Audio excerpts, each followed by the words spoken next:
Olá a todos, meu nome é Márcia Regina Cordeiro, sou professora de Química Geral e Inorgânica da Universidade Federal de Alfenas e hoje vamos falar sobre o experimento Determinação do Teor de Álcool na Gasolina.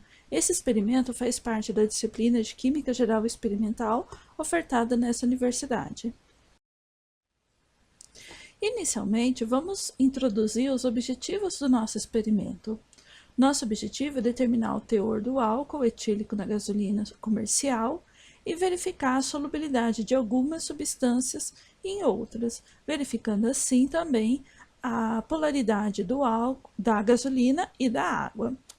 Bom, o objetivo do nosso roteiro de estudos é reconhecer as principais forças existentes entre as moléculas, ou seja, reconhecer as principais forças intermoleculares e prever, com base na polaridade, forma espacial e a composição das substâncias, que tipo de forças que existirão entre as substâncias, compreender e explicar como as forças intermoleculares interferem nas propriedades das substâncias. Juntando tudo isso, nós temos o nosso objetivo de estudo, ou seja, o que a gente quer aprender ao final desse experimento.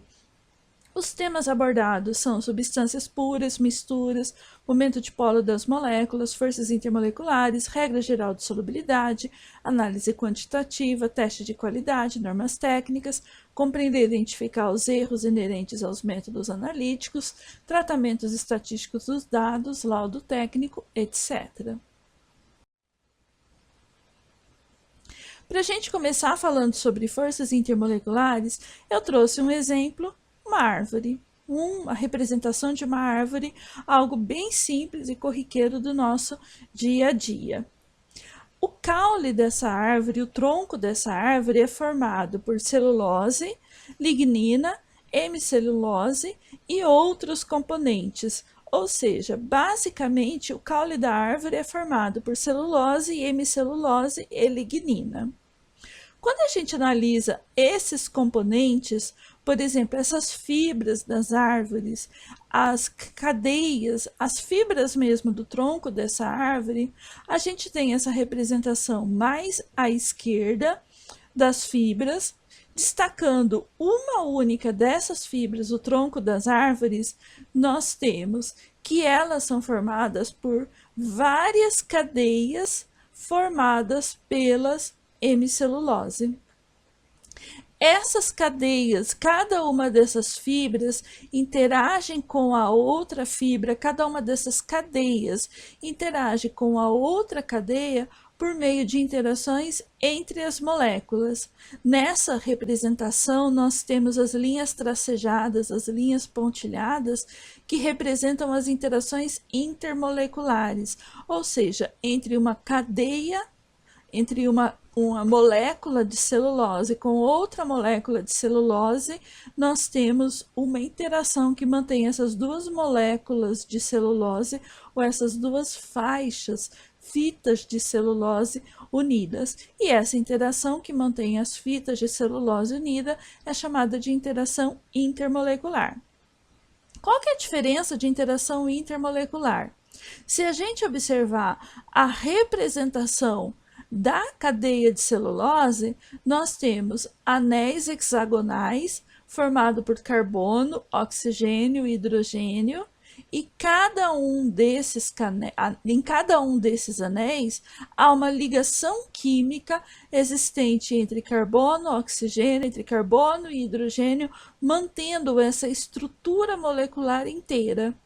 Então, quando eu estou falando dessa ligação química que mantém um átomo a outro unido para formar uma molécula, eu estou falando de uma interação intramolecular, ou em outras palavras, eu estou falando da ligação química, que pode ser iônica, covalente, metálica, e no caso das ligações covalentes pode ser polar ou apolar. Bom, nosso foco, então, não são as ligações intramoleculares representadas na parte superior do slide, e sim as interações intermoleculares, ou seja, entre cada uma dessas fitas de celulose, dessas cadeias de celulose, como que uma fita de celulose interage com a outra. São essas interações que é o nosso foco de estudo para essa parte, para esse experimento. Nós vamos começar então falando sobre as forças intermoleculares, que, como o próprio nome já diz, são as forças entre as moléculas. Antes de falar de forças intermoleculares, vamos relembrar alguns conceitos, especialmente o conceito de íon, moléculas polares e moléculas apolares. Íons são os átomos que ganharam ou perderam elétrons, tendo uma carga permanente, negativa e positiva, respectivamente.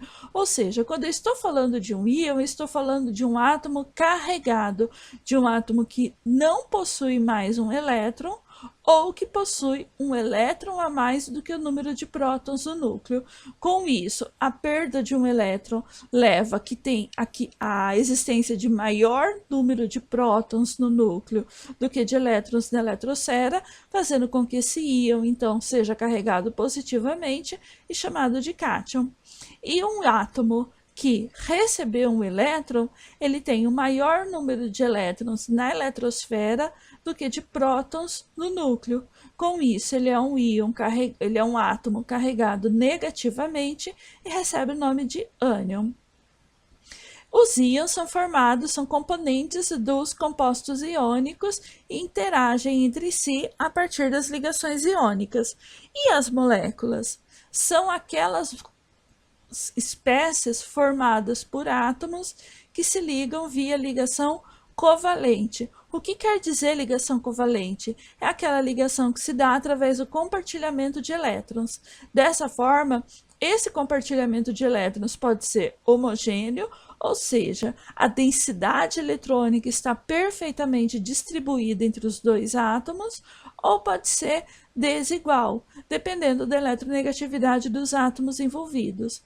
Desse compartilhamento de elétrons homogêneo ou desigual, nós temos as moléculas polares ou apolares.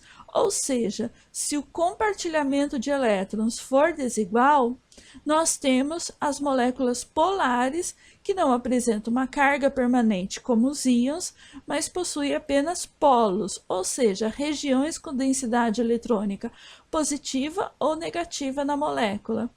Esses polos são regiões da moléculas com alta concentração de elétrons e uma deficiente concentração de elétrons, gerando os polos negativos ou positivos. Então, vamos entender como se formam essas regiões, que são chamadas de dipolos das moléculas polarizadas. Quando eu tenho uma diferença na eletronegatividade entre os dois átomos, essa diferença é uma medida da polaridade da ligação. Então, nessa caixa verde claro que nós temos na parte inferior do slide, nós temos a eletronegatividade do flúor igual a 4,0, levando uma diferença de eletronegatividade igual a zero. Consequentemente, a molécula de F2 tem uma perfeita distribuição da densidade eletrônica. Porém, em ligações covalentes, a diferença de eletronegatividade pode levar a ligações polares ou apolares. No primeiro caso, então, nós temos uma molécula de F2 apolar, ou seja, a densidade eletrônica está perfeitamente distribuída entre os dois núcleos. No segundo exemplo, ao centro do slide, nós temos a molécula de HF, de fluoreto de hidrogênio. Nós temos que a eletronegatividade do hidrogênio é igual a 2,1 e do flúor igual a 4,0, levando a uma diferença de eletronegatividade de 1,9. O que quer dizer essa diferença de eletronegatividade?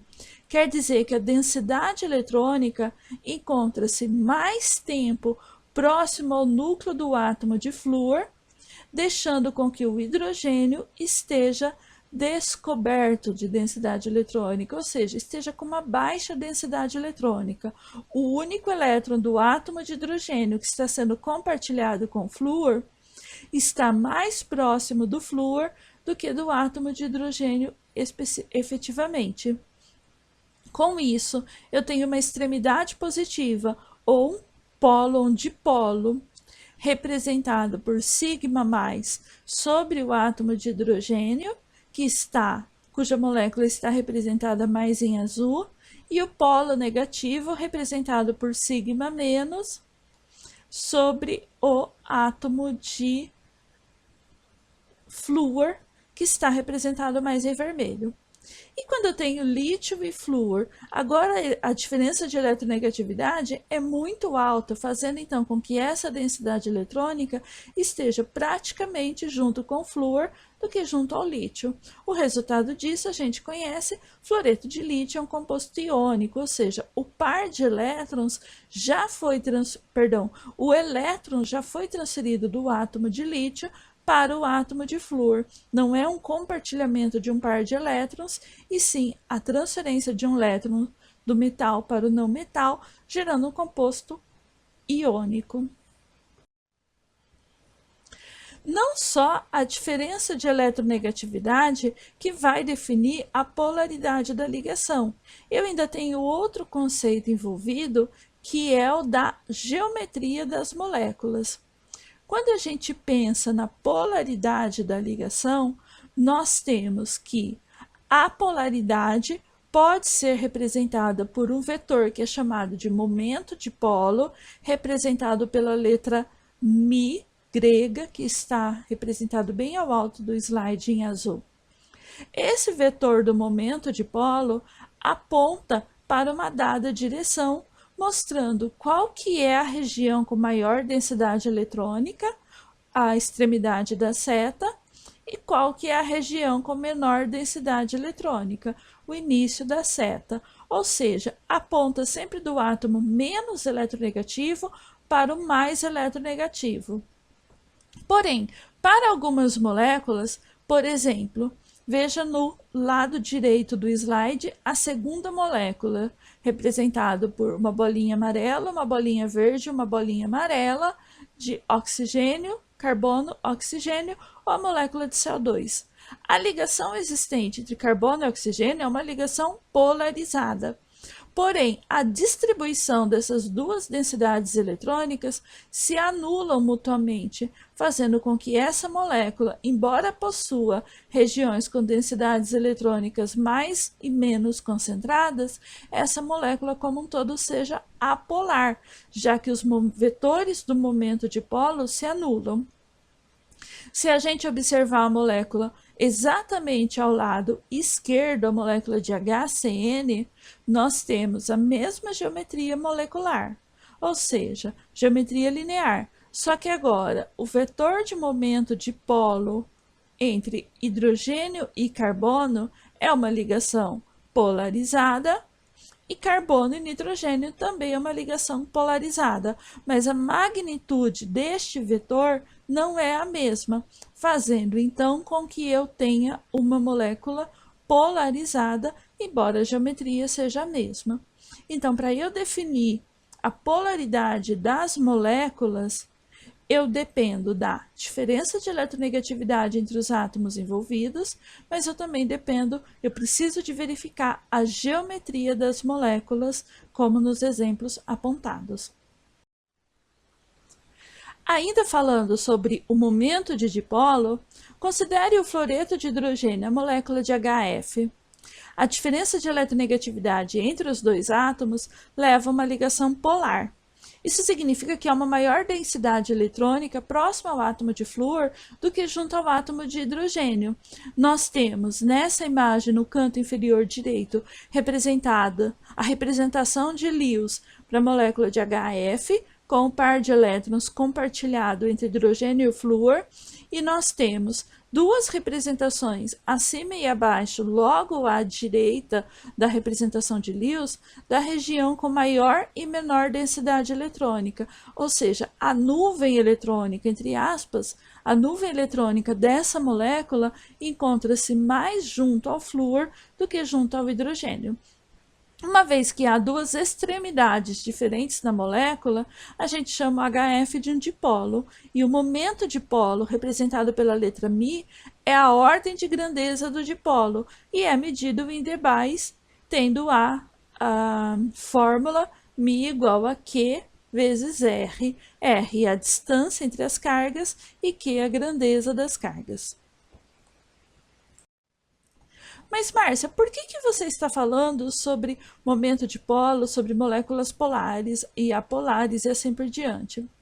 Porque as forças intermoleculares ou os estados da matéria que estão intimamente relacionados com as forças intermoleculares vai ser influenciado pelo tipo de molécula que está interagindo. Ou seja, dependendo da molécula ou do átomo ou da espécie que forma o estado sólido, estado líquido, estado gasoso, eu tenho um determinado tipo de interação.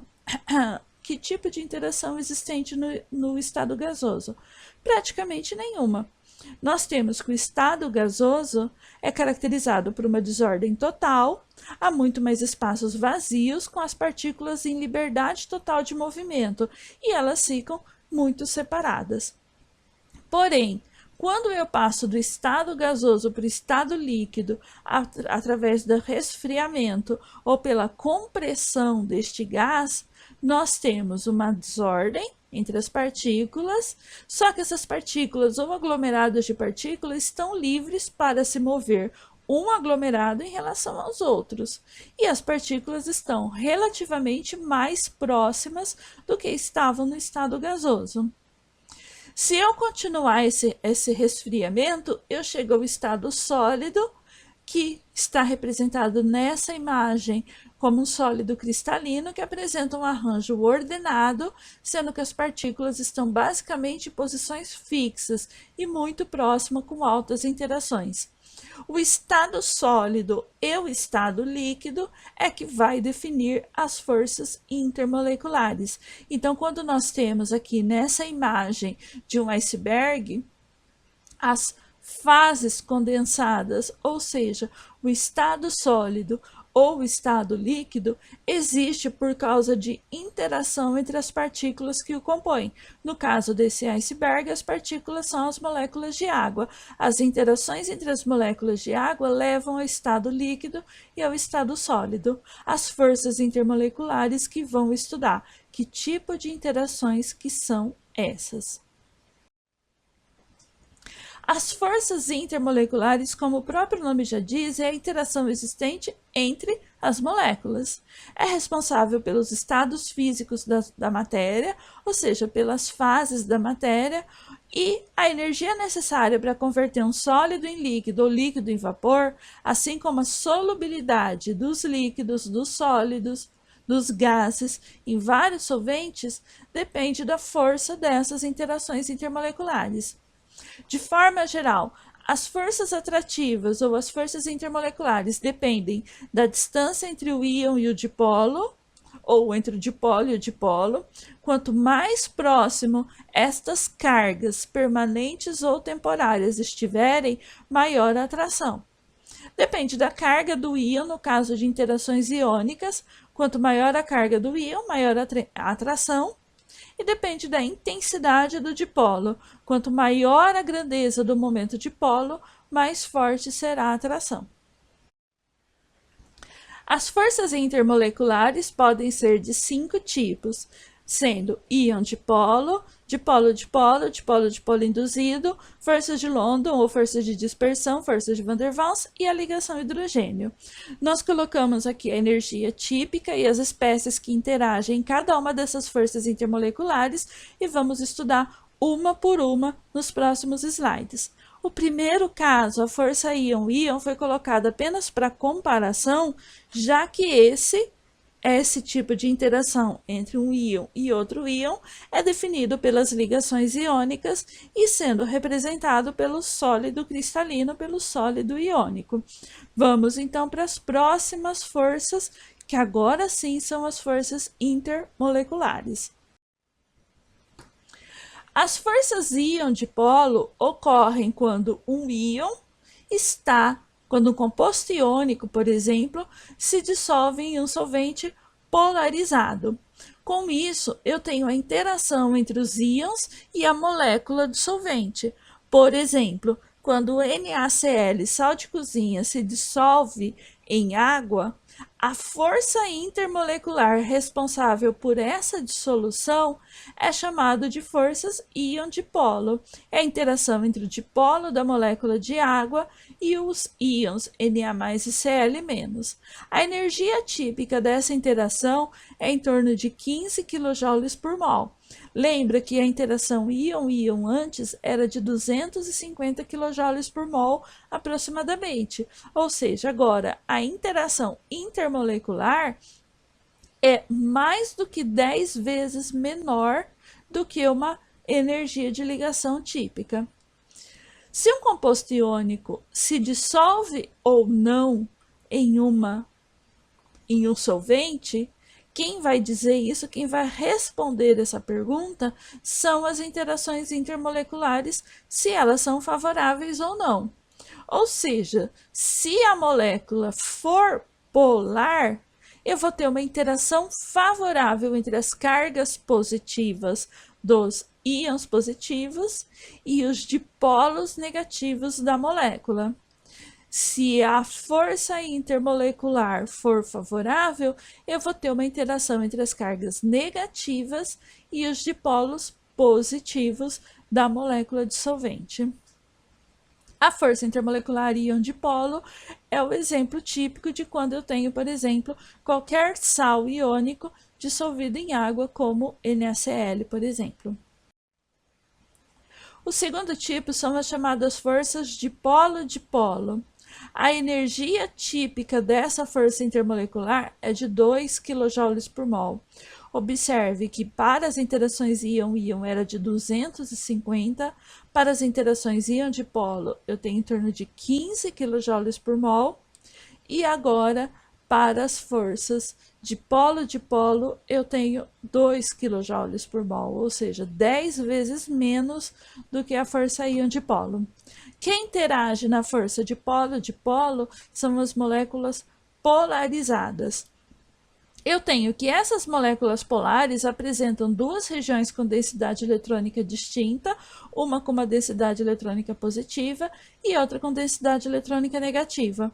A carga negativa de uma molécula é atraída pela carga ou pela densidade eletrônica positiva de uma outra molécula. E como consequência, vemos todas as moléculas alinhadas com as cargas parciais apontando na mesma direção. Ou seja, eu tenho um ordenamento agora dessas cargas, fazendo com que a extremidade positiva de uma molécula seja alinhada, esteja atraída pela extremidade negativa da outra molécula, levando a uma interação através desses dipolos positivos e negativos. Essa interação é chamada de força dipolo-dipolo. Considere uma molécula polar do tipo, por exemplo, clorometano, CH3Cl, representado nessa imagem no canto inferior esquerdo. Eu tenho uma carga parcial negativa na direção do cloro, representado em um laranja, enquanto que os hidrogênios apresentam uma carga parcial positiva, ou seja, a região dos hidrogênios tem uma baixa densidade eletrônica, enquanto que a região do cloro apresenta uma elevada densidade eletrônica. Agora vamos considerar que num frasco desse solvente existem zilhares de moléculas juntas. A carga negativa de uma molécula é atraída pela carga positiva da outra molécula, provocando a interação entre essas. Como consequência, nós temos um ordenamento ou uma organização dessas moléculas interagindo o máximo possível e repelindo-se o mínimo possível. Ou seja, eu tenho agora uma interação entre essas moléculas, fazendo com que o estado físico da substância resultante seja líquido e não gasoso, aquele que era caracterizado por nenhuma interação entre as moléculas. O terceiro e o quarto tipo de interação intermolecular é chamada de dipolo, dipolo induzido, ou dipolo induzido, também conhecido como forças de dispersão de London. A energia típica dessas duas interações ainda é de 2 kJ por mol, e no caso do dipolo induzido, eu tenho que pelo menos uma molécula deve ser polar. a força de polo induzido é o motivo pelo qual o oxigênio consegue se dissolver em água. Eu tenho a água, uma molécula polar, e o oxigênio, uma molécula apolar. Através da interação entre as partes positivas e negativas da molécula de água, eu tenho um deslocamento da densidade eletrônica do oxigênio. Com isso, a molécula que deveria ser apolar apresenta-se momentaneamente polarizada. Esse deslocamento da densidade eletrônica é a base fundamental que nos explica as forças de dispersão de London. Essa é a mais fraca de todas as forças intermoleculares e vai ser a única interação existente entre moléculas apolares. Então, até mesmo as substâncias apolares apresentam alguma interação entre as suas espécies, e essa interação são as forças de dispersão de London. Para a gente entender esse deslocamento da densidade eletrônica, vamos considerar essa imagem na parte inferior do slide. Eu tenho um átomo de hélio 1, que apresenta os prótons e suas densidades eletrônicas. Os prótons no núcleo e os 2 elétrons na eletrosfera. E eu tenho o átomo de hélio 2, que apresenta os prótons no núcleo e os seus elétrons na eletrosfera. Em algum momento, estes elétrons sentem a atração dos prótons do núcleo do outro átomo de hélio 1. Essa atração é representada por essa linha vermelha pontilhada. Quando acontece isso, a densidade eletrônica do átomo de hélio 2, ou seja, a nuvem de elétrons, se desloca para a direção do átomo de hélio 1.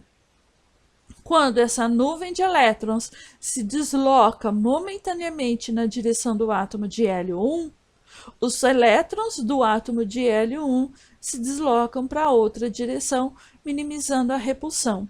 Com isso, a densidade eletrônica, que era perfeitamente distribuída, agora passa a ser desigualmente distribuída. A gente vai representar a densidade eletrônica, e a gente tem essas imagens do livro do Atkins. A gente vai considerar que a nuvem de elétrons em torno de um átomo lembra um nevoeiro em constante movimento. Eu tenho regiões instantâneas de densidade eletrônica maior ou menor, só que essas regiões instantâneas de densidade eletrônica mudam a cada instante.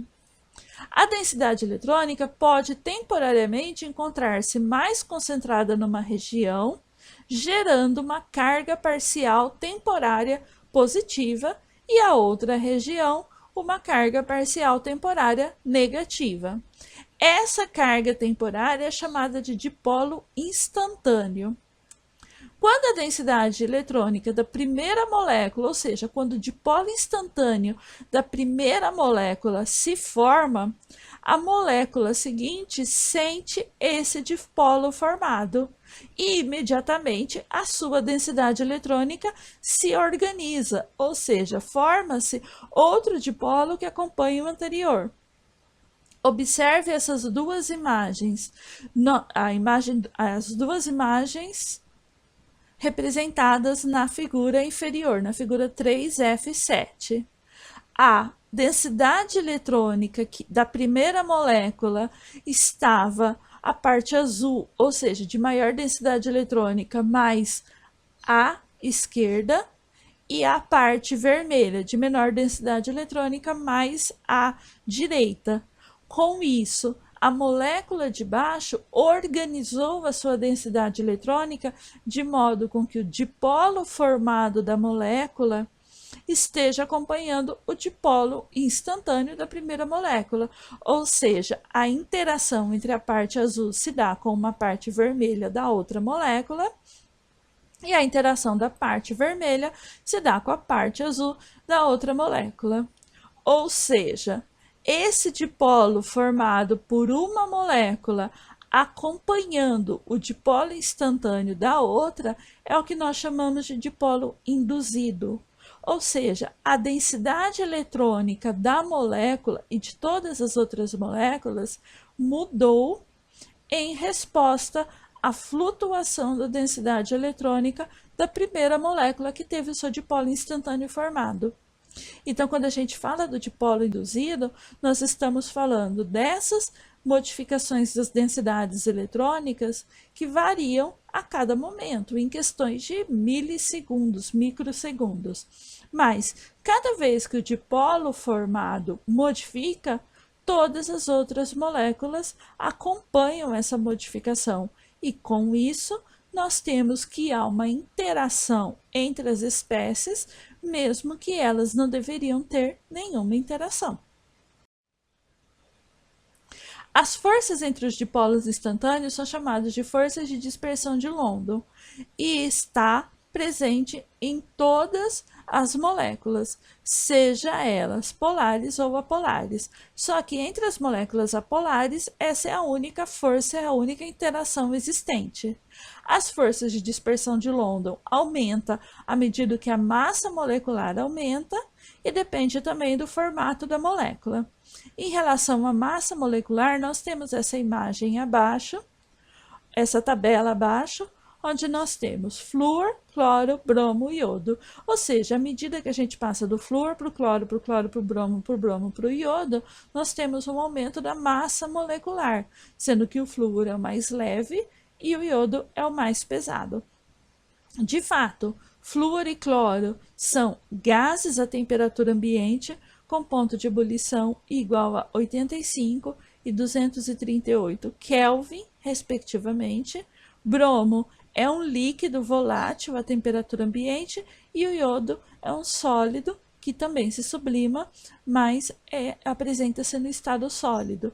Ou seja, à medida que aumentou o tamanho do átomo, à medida que aumentou a massa molecular, o ponto de ebulição dessas espécies, dessas moléculas, também aumenta. Se eu estiver falando apenas de um átomo, mesmo assim, eu ainda tenho efeitos das interações intermoleculares nestes átomos. Um bom exemplo é os gases nobres. Hélio, neônio, argônio, criptônio e xenônio, nós temos um aumento da massa molecular e, consequentemente, nós temos um aumento do ponto de ebulição. Todos eles ainda são gases, estão no estado gasoso, mas eu tenho um aumento do ponto de ebulição, indicando que à medida que aumenta a massa molecular, massa molar no caso, né, eu tenho alguma interação existente entre esses átomos. Outro exemplo relacionado à forma da molécula, nós temos a molécula linear de N-pentano, que apresenta um ponto de ebulição igual a 309,4 Kelvin. E a molécula ramificada de neopentano, que apresenta agora não mais uma cadeia linear, e sim uma cadeia ramificada, apresenta um ponto de ebulição mais baixo de 282,7 Kelvin, indicando que a presença dessas ramificações dificulta a interação entre as cadeias carbônicas, dificulta o estabelecimento das forças de dispersão de London, fazendo então com que essa molécula tenha mais fracas interações, o que reflete no ponto de ebulição. Por último, nós temos a última força intermolecular chamada de ligação hidrogênio, que apresenta energia típica de 20 kJ por mol. Ela vai acontecer entre moléculas que contenham hidrogênio ligado a nitrogênio, oxigênio ou flúor. A interação ou a ligação hidrogênio, entre aspas, é feita por um átomo de hidrogênio. Como que a gente observou, como que a gente descobriu que deveria existir uma interação diferente chamada de ligação hidrogênio? Quando se analisa os pontos de ebulição dos hidretos binários dos elementos do grupo 14 e A17, nós temos uma tendência crescente, ou seja, à medida que eu desço no grupo, eu tenho o maior tamanho do átomo ligado ao hidrogênio, né, já que são hidretos binários, e, consequentemente, eu tenho maior ponto de ebulição. Então, os átomos do segundo período da tabela periódica deveriam formar espécies com baixíssimo ponto de ebulição. Isso acontece para o CH4, mas quando a gente chega para o hidreto de nitrogênio, conhecido como amônia, o hidreto de flúor ou hidreto de oxigênio, conhecido como água, o ponto de ebulição dessas três espécies é absurdamente maior do que seria esperado. Então, deveria ter uma interação existente entre elas que justifique esse maior ponto de ebulição, ou seja, deve haver uma interação adicional entre essas moléculas de NH3, HF e H2O, fazendo com que a interação seja mais forte e, consequentemente, o ponto de ebulição seja maior. A ligação hidrogênio é uma interação conhecida como ligação hidrogênio e antigamente conhecida como ponte de hidrogênio. Apesar do nome, a ligação de hidrogênio não é uma ligação covalente, ela é uma interação intermolecular existente entre dois átomos altamente eletronegativos por meio de um átomo de hidrogênio. É um caso especial de uma interação de polo. Então, a ligação hidrogênio é uma interação de polo. Só que agora, a presença desse átomo de hidrogênio entre dois átomos altamente eletronegativos, ou seja, oxigênio, nitrogênio e flúor, faz com que eu tenha um caso típico, um caso especial dessa força intermolecular de polo. A ligação de hidrogênio ela só vai acontecer quando eu tiver um hidrogênio ligado a um átomo altamente eletronegativo, sendo importante para compostos com flúor, oxigênio e nitrogênio, os três elementos mais eletronegativos da tabela periódica. Os elétrons da ligação entre o hidrogênio e o elemento altamente eletronegativo encontram-se muito mais próximos do elemento do oxigênio, nitrogênio e flúor do que do hidrogênio. Como o hidrogênio possui apenas um elétron, dessa forma, quando ele está numa ligação polarizada HX, ele apresenta praticamente, ou ele é praticamente, um próton quase descoberto de densidade eletrônica negativa.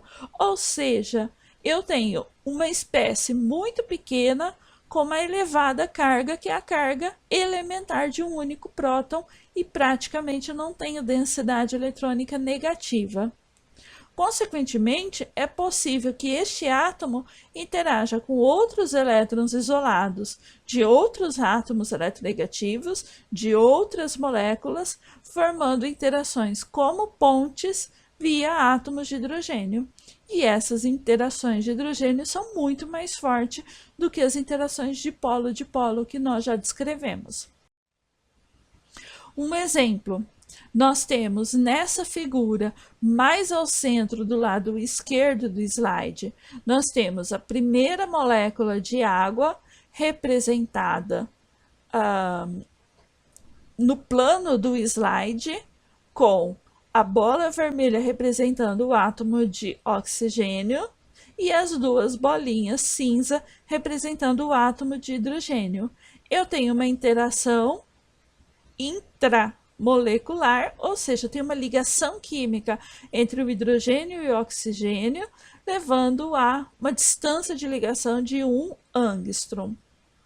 Só que agora, esse hidrogênio que está com densidade positiva, densidade eletrônica positiva, pode interagir com aquele par de elétrons não ligados, com aquele par de elétrons isolados de outra molécula de água, que está representado pela linha tracejada.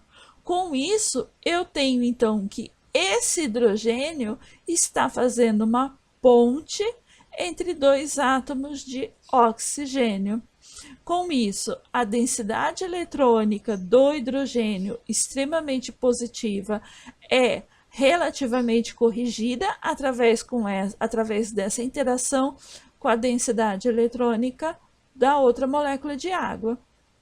E como consequência disso, nós temos uma organização, um ordenamento de cada uma das moléculas de água, formando uma rede hexagonal que se reflete no formato macroscópico das moléculas de água no estado sólido, ou seja, do gelo, quando cristalizado, ele se cristaliza neste formato de estrela característico.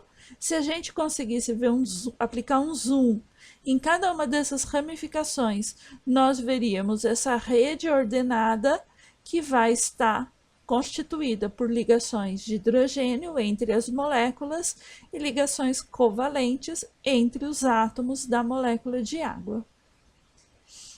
A ligação de hidrogênio é ligeiramente maior do que a ligação covalente, só que ela ainda é próxima o suficiente para fazer com que essa interação seja bastante forte e responsável pelo estado sólido da água.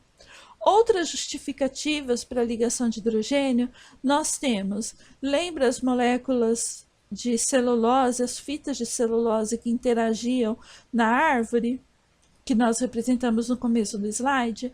Nós temos então que essas fitas de celulose interagem via ligação de hidrogênio, fazendo com que a árvore seja ereta, com que esses caules das árvores sejam rígidos, sejam firmes. Nós temos ainda que as ligações de hidrogênio são responsáveis pelas combinações das bases nitrogenadas. Então, quando eu tenho uma base nitrogenada interagindo com a outra, observem as estruturas dessas bases nitrogenadas. Nós temos geralmente um nitrogênio ou oxigênio com pares de elétrons disponíveis, e na outra base correspondente nós temos um hidrogênio ligado ou a um átomo de oxigênio ou a um átomo de nitrogênio, formando essa ligação de hidrogênio. E com isso nós temos aquela estrutura de dupla hélice sendo formadas, sendo mantidas unidas pelas ligações de hidrogênio. A ligação de hidrogênio ela é a mais forte de todas as forças intermoleculares, e mesmo quando as moléculas passam para o estado gasoso, algumas ainda se mantêm unidas pelas ligações de hidrogênio. Por exemplo, quando eu tenho o fluoreto de hidrogênio no estado líquido, eu tenho cadeias em zigue-zague unidas pelas ligações de hidrogênio. No estado de vapor, vários fragmentos dessa cadeia ainda permanecem unidos. O vapor de ácido acético, ou seja, o vapor de vinagre, também apresenta dímeros de ácido acético ligados por ligações de hidrogênio. E na imagem mais superior, no canto superior direito, nós temos várias representações de interações de ligação de hidrogênio entre as moléculas de água, entre as moléculas de amônia, entre a molécula de água e a molécula de amônia, por exemplo. E por fim, como eu vou saber quando eu tenho uma força intermolecular agindo? A nossa pergunta é, no caso de íons ou moléculas interagindo, qual a força intermolecular existente? Existe íons envolvidos? Se a resposta for sim, você caminha para a direita desse esquema. Bom, eu já sei que tenho íons. Eu tenho moléculas polares junto com os íons? Se a resposta for não, eu só tenho íons, eu tenho um caso típico da ligação iônica, ou seja, eu tenho um composto iônico descrito pela ligação iônica. Agora, se eu tiver íons e moléculas polares, a força intermolecular vai ser do tipo força íon dipolo. Um exemplo, KBr ou qualquer sal dissolvido em água. Bom, se a resposta existe íons envolvidos for não, a próxima pergunta é, e as moléculas envolvidas são polares? Se a resposta for sim, as moléculas são polares, a próxima pergunta é, alguma dessas moléculas apresenta átomo de hidrogênio ligado a nitrogênio, oxigênio ou flúor? Se a resposta for sim, se eu tenho molécula polar com hidrogênio ligado a nitrogênio, oxigênio e flúor, eu tenho ligações de hidrogênio. Por exemplo, água no estado líquido, no estado sólido, amônia, fluoreto de hidrogênio, etc. Se os átomos de hidrogênio estão ligados, se eu não tenho átomos de hidrogênio ligados a nitrogênio, oxigênio e flúor, é um caso típico de interações do tipo de polo-dipolo. Por exemplo, clorofórmio, clorometano, H2S, sulfeto de hidrogênio, ácido sulfídrico, etc. E se eu não tenho nenhuma molécula polarizada, eu tenho apenas as forças de dispersão de London ou de polo induzido, por exemplo, iodo sólido, argônio líquido, etc. Esses três casos, ligações de hidrogênio, forças de polo e forças de dispersão de London, são conhecidos como forças de Van der Waals. Bom, a gente falou bastante sobre as forças intermoleculares. Por quê, Márcia? Porque quando agora a gente explica a interação entre a gasolina e o álcool e a extração que a gente vai fazer do álcool presente na gasolina com a água, o que vai reger esse processo são as forças intermoleculares. Antes de falar então sobre a gasolina e as forças intermoleculares presentes nela, nós vamos primeiro compreender o que é a gasolina. Bom, começando do canto inferior esquerdo, nós temos uma plataforma de petróleo que está lá no meio do oceano, de onde acontece a extração do petróleo bruto, do óleo bruto. Esse óleo bruto, esse petróleo é mandado para as refinarias, onde ocorre a separação e o refino dos componentes desse óleo, desse petróleo. O que é o petróleo? É um material orgânico, é um líquido orgânico viscoso que tende ao preto, esverdeado, amarronzado, dependendo da sua composição, formado por um monte de compostos, em sua maioria orgânicos, ou seja, compostos formados por carbono e hidrogênio, apesar de ter vários outros componentes contaminantes, enxofre, nitrogênio, metais, etc.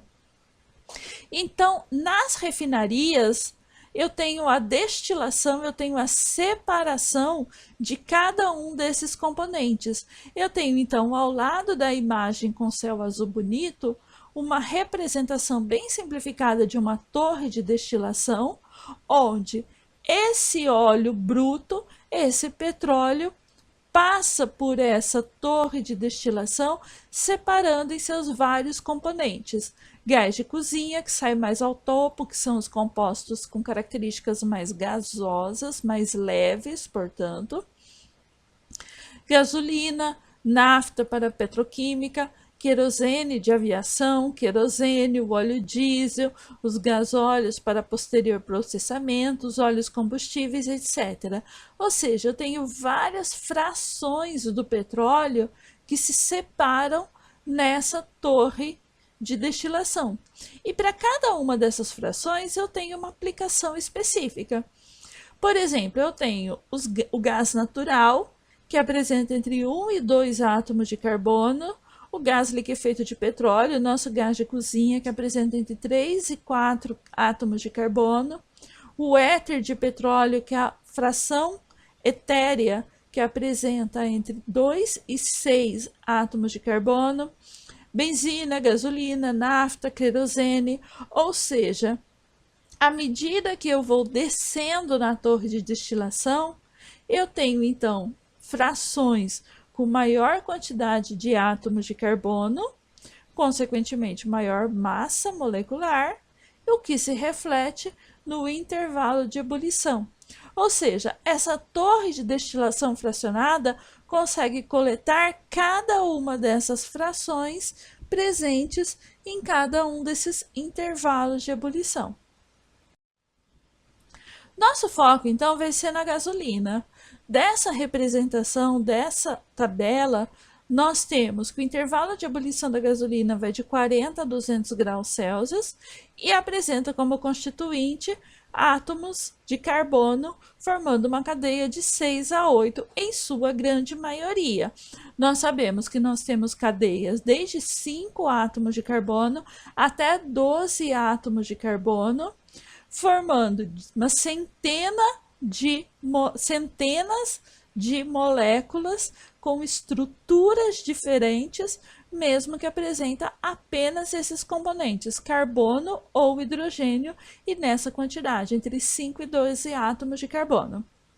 Mas apesar de ser essa mistura complexa, ela vai se destacar por uma característica: são compostos apolares, ou seja, a gasolina, que é uma mistura complexa de centenas de moléculas de hidrocarbonetos, apresenta como principal característica o fato dela ser uma substância apolar.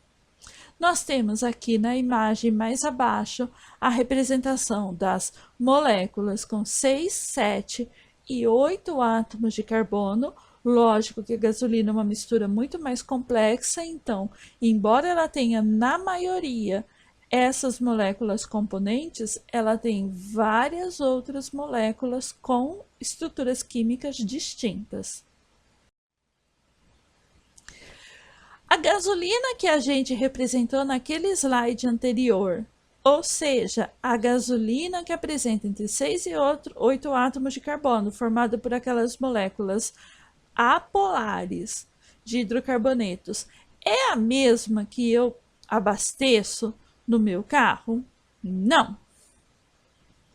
A gasolina tipo A é aquela adquirida nas refinarias pelas redes Shell, BR e Ipiranga. Ou seja, a Petrobras destila, separa e produz uma gasolina que nós chamamos de gasolina tipo A, gasolina pura.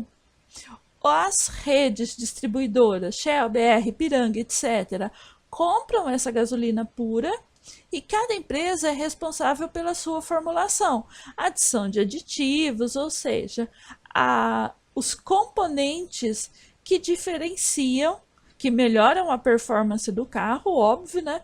E diferenciam a gasolina A a gasolina do posto X da gasolina do posto Y, por exemplo. Só que todas essas empresas, todas essas redes, ela tem que adicionar etanol anidro combustível conforme legislação vigente. E atualmente, o teor de etanol é de 27% em volume para a gasolina tipo C comum e 25% para a gasolina tipo C premium, conforme portaria do Ministério da Agricultura, Pecuária e Abastecimento.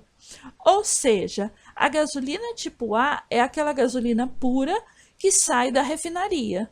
O que a gente abastece no nosso carro é chamado de gasolina tipo C, que é a gasolina comercial. Ela possui o componente da gasolina tipo A, os aditivos de cada uma, da formulação específica de cada uma das redes, e ela possui ainda, pela legislação, 27% de etanol anidro. Bom, todas as gasolinas apresentam esses componentes, e aí a gente chama atenção para dois conceitos que não significam sinônimos. Eu posso ter uma gasolina imprópria para o consumo, que é aquela que apresenta algum parâmetro físico-químico fora de especificação, e geralmente relativa a falhas na produção, no armazenamento, no manuseio do produto, e muitas vezes são falhas acidentais e episódicas. Por exemplo, uma contaminação que teve de uma fração em outra fração, ou seja, de uma fração mais leve ou mais pesada, na torre de destilação, por exemplo, leva à contaminação da fração da gasolina, fazendo então com que essa gasolina possa ser imprópria para o consumo. Isso não significa uma gasolina imprópria para o consumo, não significa que é uma gasolina adulterada. A gasolina adulterada é aquela que sofreu adição de etanol ou outros solventes mais baratos, de forma a reduzir os custos e aumentar, portanto, o lucro do vendedor.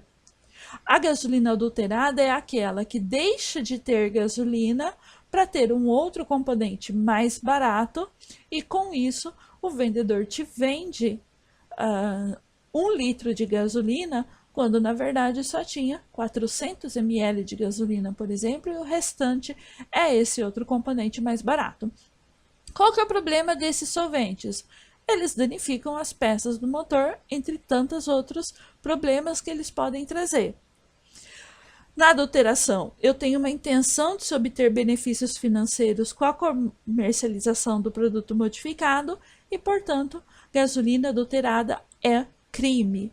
Gasolina imprópria para o consumo pode ser uma falha que teve um acidente que teve na produção. Bom, mas você falou que tem 27% de etanol. O etanol a gente sabe que é mais barato, mas por que mesmo assim adiciona-se etanol à gasolina? Bom, nós temos a última lei de 10.203, de 22 de fevereiro de 2001, que vai estabelecer obrigatoriamente a adição de etanol anidro combustível à gasolina combustível. Desde 2015, esse teor de etanol tem sido de 27%. Mas a adição de etanol remonta desde o início dos anos 80, ou seja, desde a década de 80 nós temos uma crescente inserção de etanol combustível à nossa gasolina que a gente comercializa. Os objetivos dessa adição são vários. O que a lei justifica é a redução da emissão de poluentes pelos veículos automotores. Nós falamos em algum momento que os compostos derivados de petróleo têm em sua composição compostos nitrogenados, sulfurados, além de outros componentes. Então, esses compostos nitrogenados e sulfurados geram óxidos na queima do combustível, gera óxidos de nitrogênio, óxidos de enxofre, que são severos poluentes atmosféricos.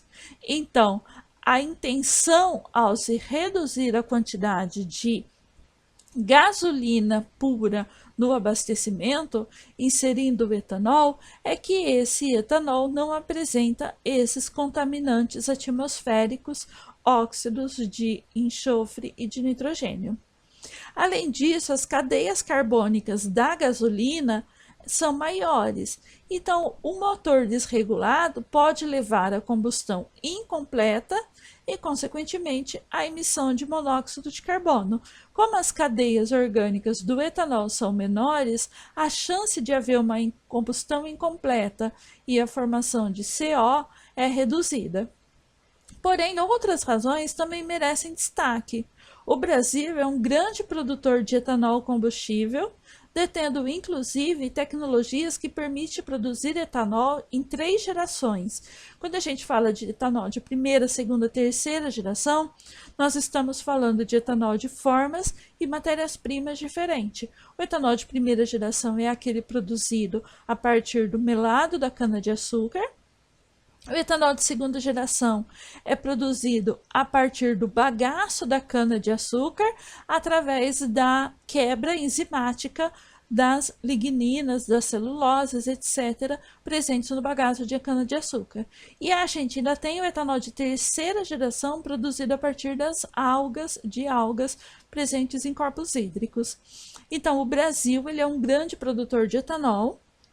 Essa cultura, além de ser uma fonte de energia renovável, ou seja, enquanto que os poços de petróleo são fontes de energia não renovável, ou em outras palavras, um dia vai acabar, a cana-de-açúcar que o Brasil produz o etanol faz com que ele venha de uma fonte de energia renovável, ou seja, eu consigo plantar etanol e continuar produzindo, plantar cana-de-açúcar, e continuar produzindo etanol.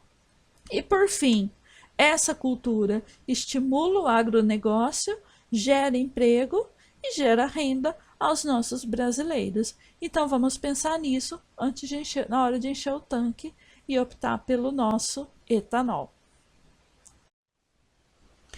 Quimicamente falando agora sobre a gasolina com etanol, nós temos que na gasolina a força existente entre essas moléculas é do tipo força de dispersão de London, Ou seja, as moléculas de gasolina são componentes apolares e, portanto, as únicas interações existentes entre elas são as forças de dispersão de London. Devido a essas interações de dipolo induzido, a gente tem que a gasolina é um líquido à temperatura ambiente, ou seja, uma cadeia carbônica interage com a outra cadeia carbônica, com a outra cadeia carbônica, a partir de forças de dispersão de London. E no etanol? Eu tenho que o etanol apresenta uma curta cadeia orgânica, mas ele apresenta uma cadeia orgânica semelhante aos hidrocarbonetos presentes na gasolina. Isso faz com que eu tenha uma interação entre essa cadeia orgânica da molécula de etanol, representado bem ao centro do slide, mais a parte inferior, e esse combustível, portanto, essa molécula consegue interagir com a gasolina via dipolo induzido entre as cadeias carbônicas. Mas o etanol também apresenta interações do tipo ligação de hidrogênio, formada entre o oxigênio e o hidrogênio da hidroxila da cadeia carbônica alcoólica e o par de elétrons do outro oxigênio de outra molécula de etanol. Com isso, quando esse etanol está no estado puro, ele tem interações do tipo ligação de hidrogênio entre as várias moléculas de etanol. Quando o etanol é misturado à gasolina, ele tem interações via ligação de hidrogênio com ele tem interações, do tipo dipolo, forças de dispersão de London, dipolo induzido entre as cadeias de carbono, de hidrocarbonetos da gasolina e essa pequena cadeia de hidrocarboneto do etanol. E, por fim, quando o etanol é adicionado à água, ele tem de novo ligações de hidrogênio agora entre a hidroxila da cadeia carbônica do etanol com os grupos OH presentes na água. Com isso, a gente pode agora partir para o nosso experimento, onde a parte 1 vai falar sobre a determinação do teor de álcool na gasolina. A parte 2 vai falar sobre os testes de polaridade da água e da gasolina. E na parte 3 falaremos sobre os testes de solubilidade de um composto iônico e molecular em água e gasolina.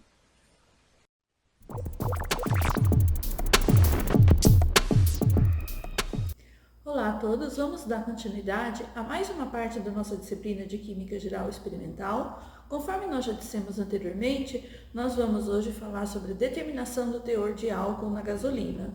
Ou seja, como foi dito na parte teórica antes desse vídeo, toda gasolina tem um percentual de álcool presente nela por inúmeros motivos que nós já discutimos.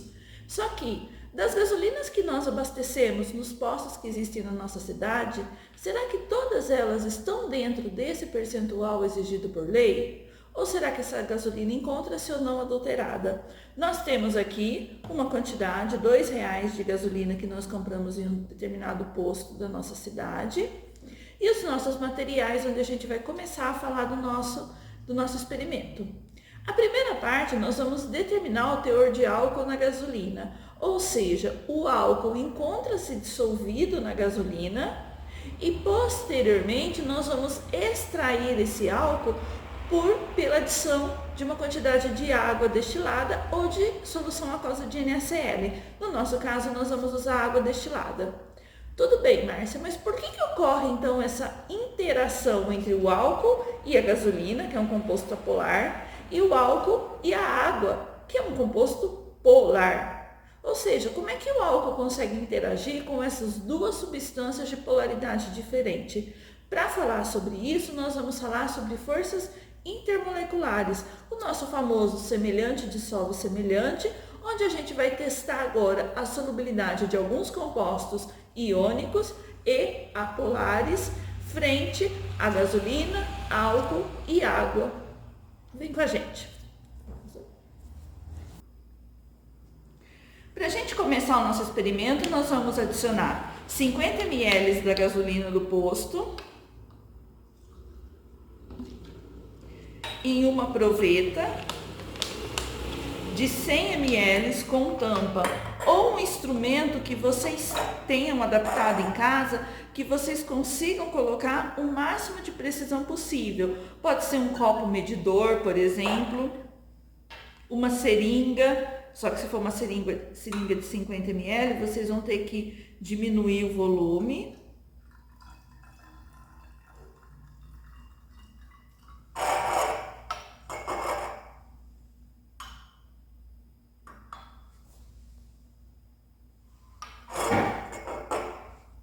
Então, nós temos aqui 50 ml de gasolina combustível, ou seja, gasolina do posto.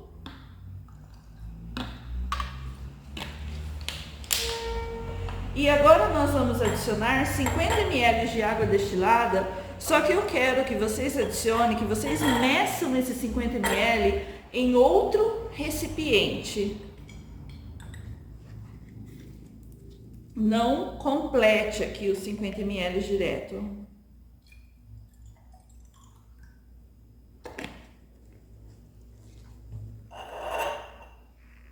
Não tô tão boa de medida assim.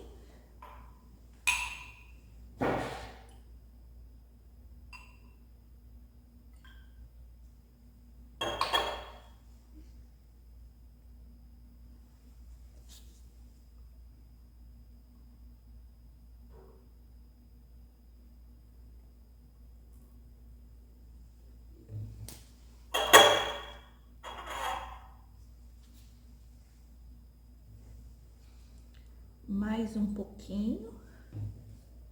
Pronto, meniscos acertados.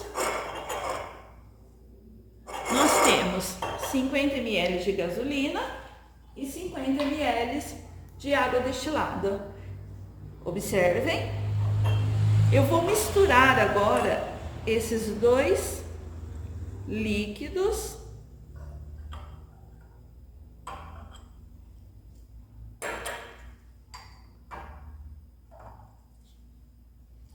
Fazer com que a extração ocorra o máximo possível.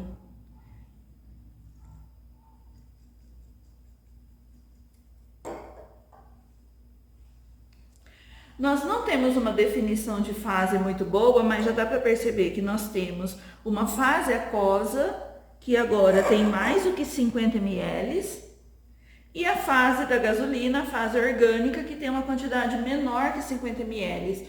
Ou seja, o álcool que estava presente na gasolina já foi transferido para a fase aquosa. Outra coisa que eu quero chamar a atenção, observem o volume total da proveta. Nós temos que duas quantidades de 50 ml não deu 100 ml. Quando eu tenho essa extração do álcool pela água, eu tenho uma reorganização das moléculas, fazendo com que, primeiro, se a gente colocasse a água direto aqui, a gente ia colocar uma quantidade maior de água, porque a extração já estaria acontecendo. E segundo, como o volume final não é o mesmo, nós não teríamos esse controle. Por isso que eu pedi para que vocês medissem separado. Bom, nós vamos tentar extrair mais um pouquinho, agitando com cuidado para não derramar. Feita a extração, nós vamos deixar em repouso por 10 minutos para que a interface água-gasolina, fase aquosa, fase gasolina, defina melhor.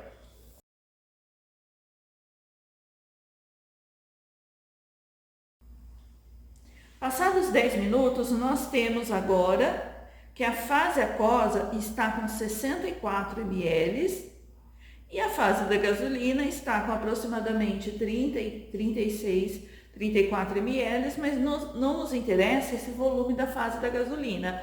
Esse volume da fase aquosa que nós trabalharemos nos nossos slides.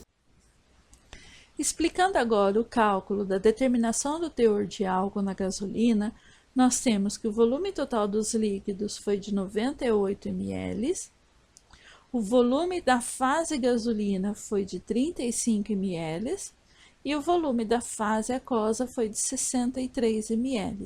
No vídeo nós falamos de 64 ml, mas agora dando zoom e observando mais atentamente, nós temos que um volume de 63 ml.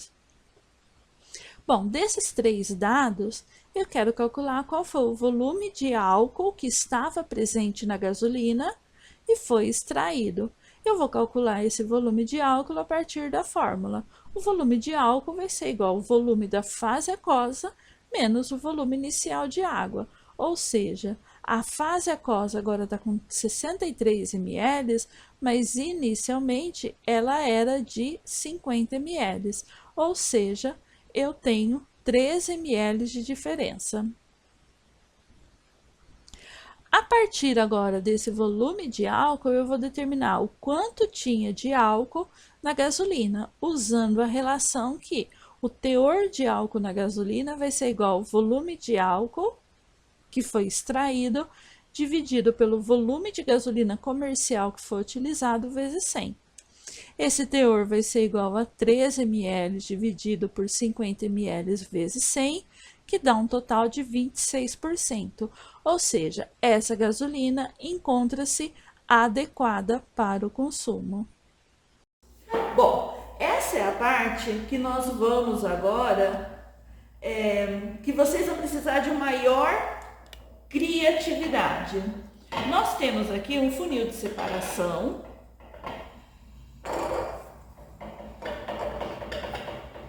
onde nós iremos colocar essa mistura água, álcool, gasolina aqui dentro.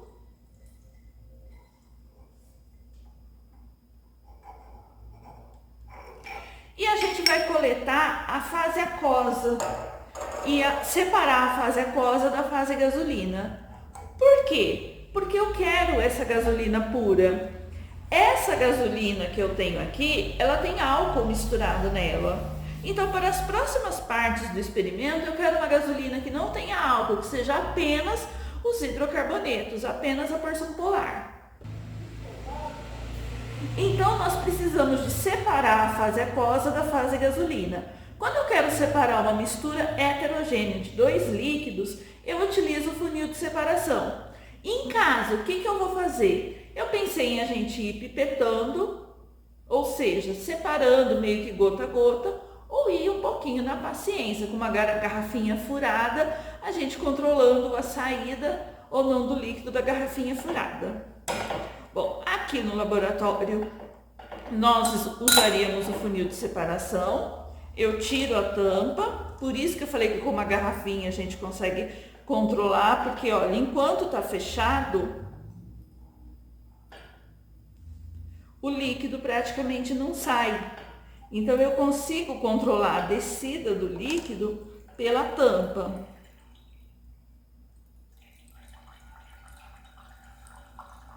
Chegando à interface da fase aquosa com a fase gasolina. Pode ver que agora a gente só tem a fase gasolina pura aqui no funil de separação.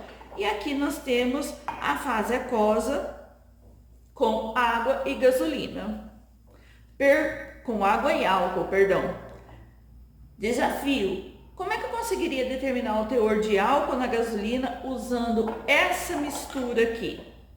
Correlacionem essa pergunta com outro experimento que a gente já fez.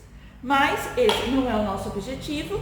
O que me interessa neste momento é a fase gasolina que eu vou coletar separado.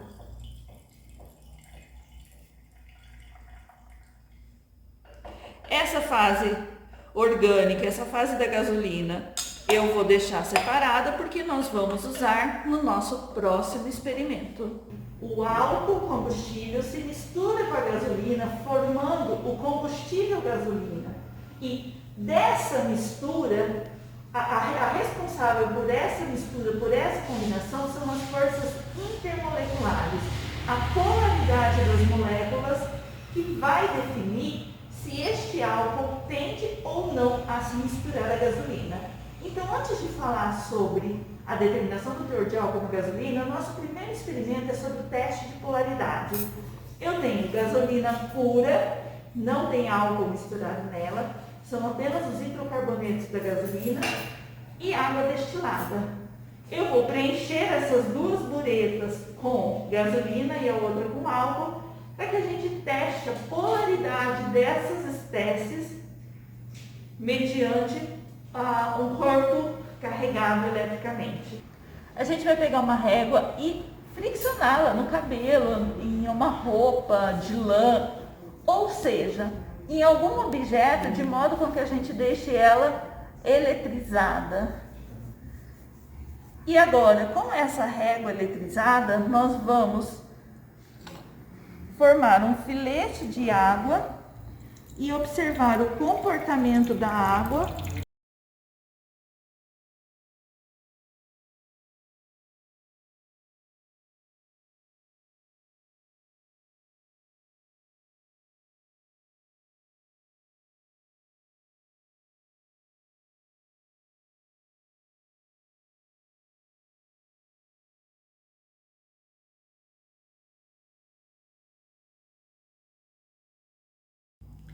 Nessa nossa última parte, nós vamos testar a solubilidade de determinados compostos polares e apolares frente aos nossos dois solventes, água e gasolina pura, que apresentam comportamento polar e apolar. Para isso eu tenho permanganato de potássio, que eu poderia substituir por NaCl, por exemplo, em casa.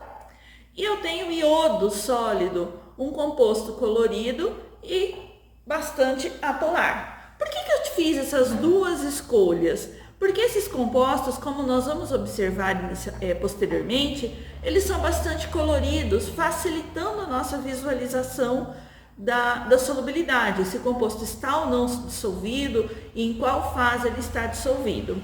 Se eu substituir por NaCl, o NaCl é um sal branquinho, então ele não vai ficar tão colorido quanto o permanganato de potássio. Embora o permanganato de potássio a gente compre em farmácia na forma de comprimidos.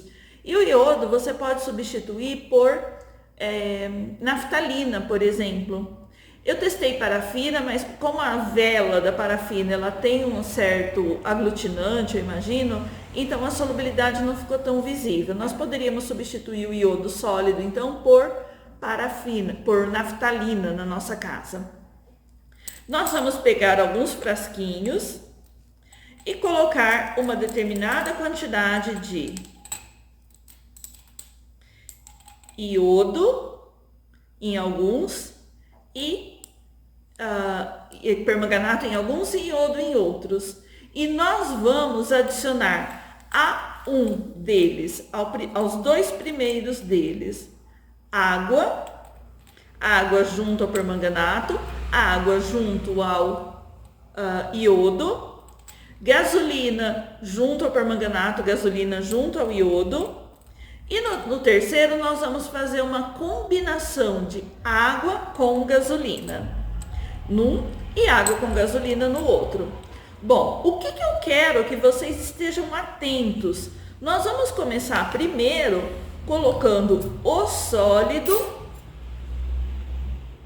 uma vez que você não pode colocar uma quantidade muito grande de sólido, já que se você colocar uma quantidade muito grande, você satura a solubilidade do sólido naquela quantidade de solvente e você pode concluir como insolúvel algo que foi solúvel, só que o coeficiente de solubilidade foi rompido. Então, uma quantidade dessa é mais que suficiente, ok?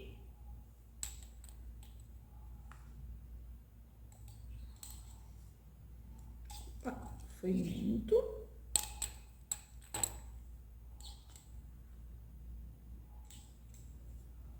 Colocado então as três quantidades de permanganato, nós vamos fazer, permanganato de potássio, perdão, nós vamos fazer o mesmo agora com o iodo.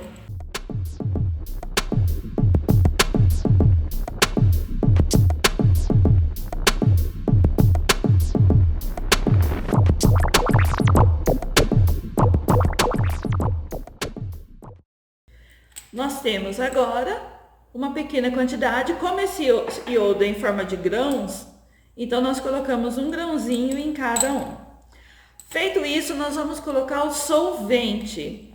Vamos lembrar, os dois primeiros, o solvente será água.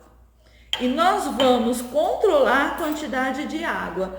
Eu vou colocar, medir com uma pipeta de Pasteur, 2 ml de água nesse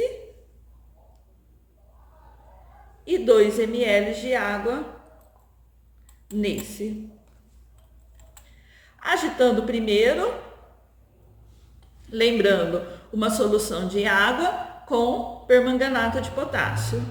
Tem a cor característica violeta do permanganato de potássio. E aqui nós temos água com iodo. O que aconteceu? Nada. Podemos observar que o iodo continua no fundo sem dissolver. Agora nós vamos no segundo colocar 2 ml de gasolina pura. Lembre-se, a gasolina que nós extraímos o álcool no experimento anterior. 2 ml.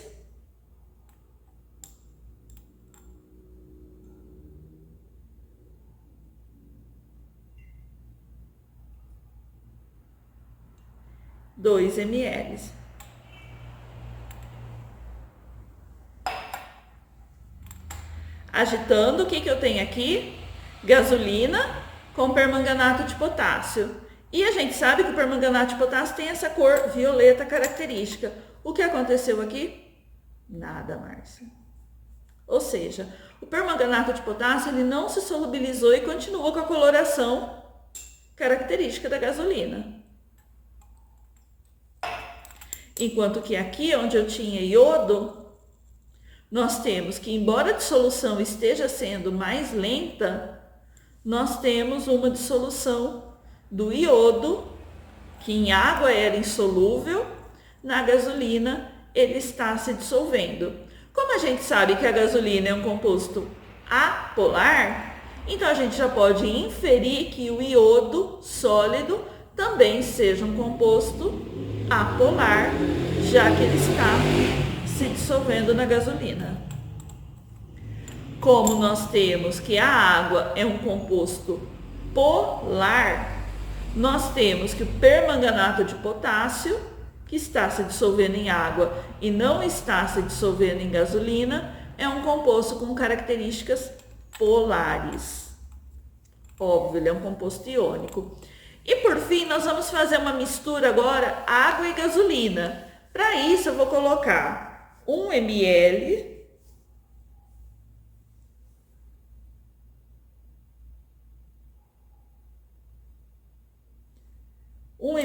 de água em cada um dos frasquinhos.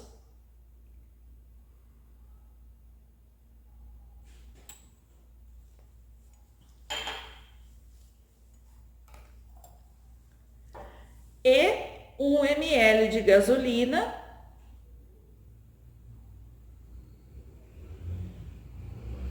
em cada um dos frasquinhos, totalizando os 2 ml que nós tínhamos anteriormente.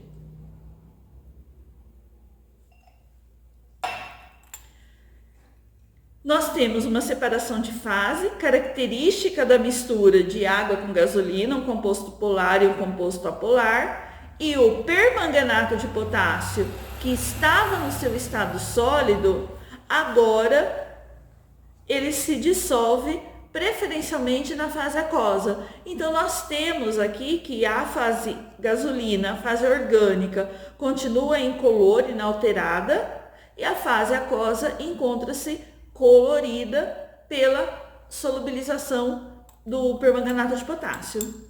E aqui nós temos a fase orgânica, que tem que entrar em contato com o iodo, já que o iodo é pesado, ele está embaixo e a fase orgânica está em cima. Então, nós temos que agitar para que ele entre em contato com a fase orgânica. Nós temos então uma solubilização de parte do iodo, pode ver que o que eu falei antes, nós tínhamos um grão muito grande de iodo. Parte do iodo que entrou em contato com a fase orgânica da gasolina está se solubilizando, ficando inclusive de coloração diferente.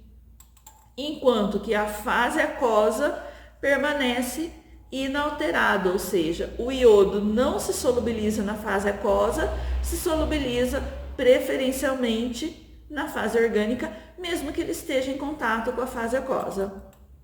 Bom, com esse experimento, a gente consegue discutir aquela máxima que vocês usam bastante do ensino médio, que não é 100% correta, já que ela tem uma série de falhas, mas que uma série de falhas não, que ela tem uma série de, vamos dizer, tem mais detalhes do que simplesmente a polaridade das substâncias. Nós trazemos isso desde o ensino médio, a gente usa a frase aqui, semelhante dissolve semelhante. De fato, compostos iônicos dissolvem-se em um solvente apolar, enquanto que não se dissolvem em um solvente apolar. Já um composto apolar não vai se dissolver em água, um composto polar, mas vai se dissolver em gasolina, uma substância apolar. E mesmo quando eu tenho as duas em contato, o composto vai escolher a fase onde ele tem uma maior afinidade, ou seja, a solubilização vai ocorrer na substância onde o composto tiver uma maior afinidade. Com esse experimento, a gente encerra a nossa parte de forças intermoleculares. Na primeira parte, nós determinamos o teor de álcool na gasolina. Na segunda parte, nós testamos a polaridade da água e da gasolina. E agora, nessa última fase, nessa última parte, nós testamos a solubilização de dois compostos, iônico e apolar, em solventes polares e apolares. Até a próxima!